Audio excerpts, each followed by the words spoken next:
Today, we're talking all about habits. In particular, we're going to discuss the biology of habit formation and the biology of how we break habits. I think we can all appreciate the value of having habits. Habits organize our behavior into more or less reflexive action, so we don't have to think too much about performing the various behaviors that, for instance, allow us to brush our teeth or which side of bed we roll out of in the morning. We can be in the habit of exercising at a particular time of day.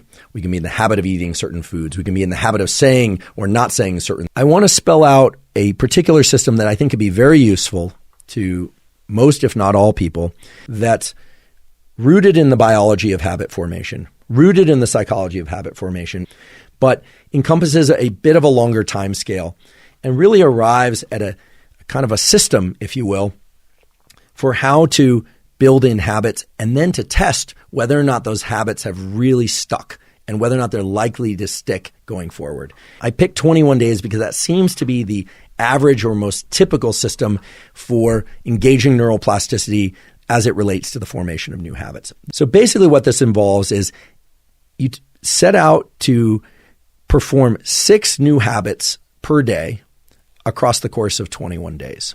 Why 6 and why 21?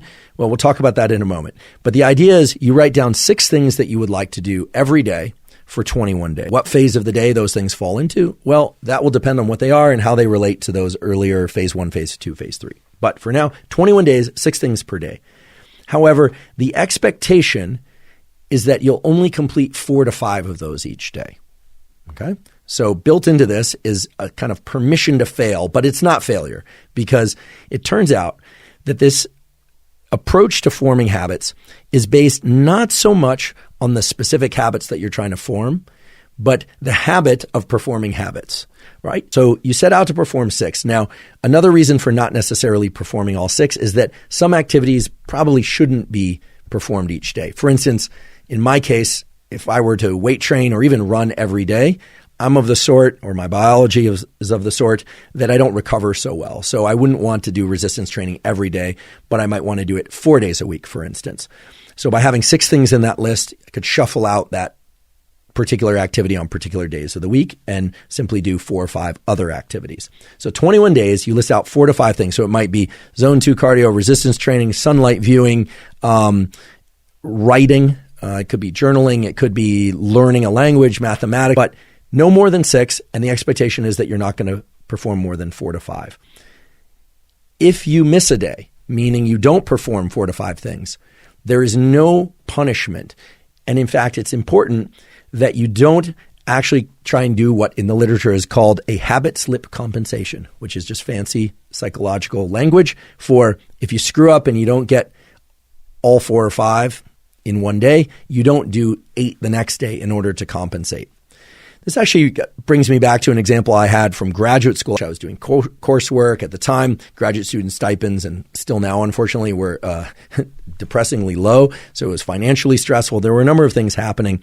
And I remember a neurologist, this was at UC Berkeley, a really fantastic scientist and person. He was Bob Knight. I remember I went to him and I asked, what is the process by which someone actually navigates graduate school successfully? And he said, listen, you don't want to do anything or engage in a routine in any way that you can't keep up consistently for at least 5 and ideally 6 days per week. And he said, every 4 or 5 years, you might have to update that, but you need to decide what you can do consistently, what you can do every day or at least 6 days a week or 5 days a week.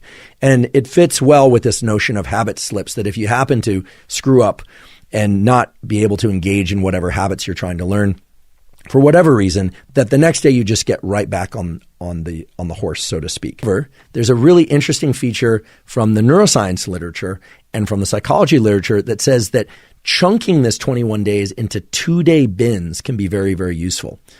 While it is true that the unit of the day that our cells use is a circadian one, a 24-hour clock, there does seem to be something powerful about engaging in particular habits in a particular sequence for 2 days in a row and then resetting. And if I can do it for a day, I can probably do it for 2 days and then resetting. So every 2 days, you're resetting. So you're kind of chunking this 21 days into a series of 2-day bins in which you are trying to perform 4 to 5 new habits and then completing that 21 day. Now, everything I've described about this 21-day program with 6 things that you're trying to do as new habits and only performing 4 to 5 and not compensating, etc. There's nothing neuroscientifically unique about it, except for the fact that it's not just 21 days broken up into 2-day chunks. After 21 days, you stop engaging in this 21-day deliberate 4 to 5 things per day type schedule. You ask yourself, how many of those particular habits that I was deliberately trying to learn in the previous 21 days are automatically incorporated into my schedule? How many of them am I naturally doing? In other words, every 21 days, you don't update and start adding new habits. You simply try and maintain the ones that you've built in that first 21 days. You set out these 6 things that you would like to learn or that you would like to acquire in your life, these habits. You only expect that you're going to perform 4 or 5 each day. You do that for 21 days. Again, if you miss a day, you just hop right back on the next day. However, you should think about the functional units within this 21-day period as 2 days. You're going to try and nail 4 to 5 of these things for 2 days. If you happen to get all 6, great, but that's not necessarily required. So you can do it for 2 days, then reset 2 days, then reset 2 days. And then in the next 21 days, you're not trying to acquire any new habits. You're not going to throw in 6 more habits that you want to learn. You're simply going to assess how well, how deeply you've rewired your nervous system to be able to perform those 6 habits of the previous 21 days. Many people are trying to cram so many new behaviors into their nervous system that they don't stand a chance of learning all those behaviors. What you may find is that you kept up 2 of those things very consistently throughout the 21 days. Terrific. More power to you. In that case, for the following 21 days, let's see whether or not you can continue to perform those very same 6 things every day for 21 days. And then, and only then, would you want to add more habits in.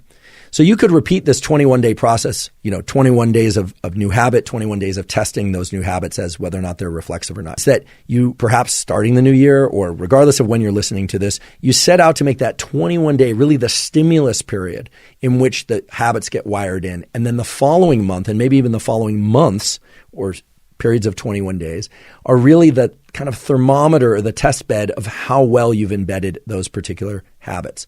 But it's only once you've achieved all those 6 habits as reflexive that you would move forward. The fact that it's a fairly high intensity program for 21 days, but then you test yourself, a kind of a competition test with yourself, if you will. Those features and the fact that habit slips, missing of particular habits and not doing all 6 is kind of built into the system, I think makes it a very reasonable one. It's very adaptable to the real world.